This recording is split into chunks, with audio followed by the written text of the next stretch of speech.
Tamil Nadu board ಹೆಂಗಿದ್ರು ರೋಡಲ್ಲಿ ನೋಡಿ, ನಮ್ಮ ರೋಡೇ ಇಲ್ಲಿ ಆಗಿದ್ದೀವಿ. ಏನು ಬಂದಿದೆ ಈ ಸರ್ಕಾರಗಳಿಗೆ? ಇವ್ರು ಹೇಳೋರು ಕೇಳೋರು ಯಾರು ಇಲ್ವಾ? ನಾವು ಟ್ಯಾಕ್ಸ್ ಕಟ್ಟಲ್ವಾ? ತಮಿಳ್ನಾಡೇ ಟ್ಯಾಕ್ಸ್ ಕಟ್ತವ, ಈಗ ಕರ್ನಾಟಕ ರಾಜ್ಯಕ್ಕೆ ನಾವು ಟ್ಯಾಕ್ಸ್ ಕಟ್ಟಲ್ವಾ?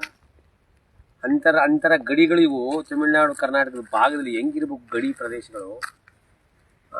ಏನು ಮಾಡ್ತಾ ಇದ್ರು MLA ಮಿನಿಸ್ಟ್ರಿ, ಏನು ಮಾಡ್ತಾ ಇದ್ರು MP ಗಳು, ಏನು ಮಾಡ್ತಾ ಇದ್ರು ಸರ್ಕಾರ, ಏನು ಮಾಡ್ತಾ ಇದ್ದು? ನಿಜವಾಗ್ಲೂ ನಿಮ್ಗೆ ಮಾನ ಮರ್ಯಾದಿಲ್ವಾ? ಯಾರು ನಿಮ್ಗೆ ಕ್ಯಾಕರಿಸಿ ಹೋಗಿಲ್ವಾ? ಏನಪ್ಪ ತಮಿಳ್ನಾಡು ಹಿಂಗದೆ ಜನ ಇಲ್ಲಿ ಇಳಿದೇಟಿಗೆ ಬೈತಾರಪ್ಪ ನಿನ್ನ. ಏನು ಮಾಡಿದ್ದು ಕಾಣದೆ ಹೋದ್ರೆ ಓಕೆ, ಆ ಕಡೆಯಿಂದ ಬಂದವರು ಇದಕ್ಕೆ ಗ್ಯಾರಂಟಿನ ಹೋಗಿತಾರೆ, ಹತ್ತಿಂದ ಬಂದವರು ಹೋಗಿತಾರೆ. ಇದು ಉಗಿಸ್ಕೋಬೇಕಾ ನೀವು? ಇನ್ನು ಕೆಲಸ ಮಾಡೋಕ್ಕೆ ಏನು ನಿಮಗೆ? ಎಲ್ಲ ರೋಡ್ಗಳನ್ನು ರೆಡಿ ಮಾಡ್ಬಿಟ್ಟಿದೆ. ಈ ರೋಡ್ ಹೆಂಗಿದೆ ಇಲ್ಲಿ? ಈ ಜನ ಓಟ್ ಹಾಕಿಲ್ವ ಕರ್ನಾಟಕ ಜನ ನಿಮಗೆ?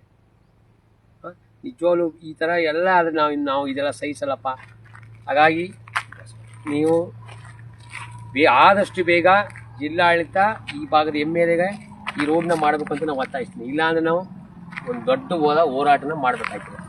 ಹಾಗಾಗಿ ಈ ಬಜೆಟಲ್ಲಿ ಈ ಅಂತರ ಗಡಿಗಳ ಏನಿದೆ ಈ ರೋಡ್ನ ಫಸ್ಟ್ ನೀವು ಮಾಡಿ ಜನಗಳಿಗೆ ಅನುಕೂಲ ಮಾಡಿ. ಎದ್ದೇಳಿಗೆ ಕಾಣುತ್ತೆ, ಆ ಕಡೆ ಬರೋರು ಹೋಗ್ತಾರೆ, ಈ ಕಡೆ ಹೋಗೋರು ಹೋಗ್ತಾರೆ.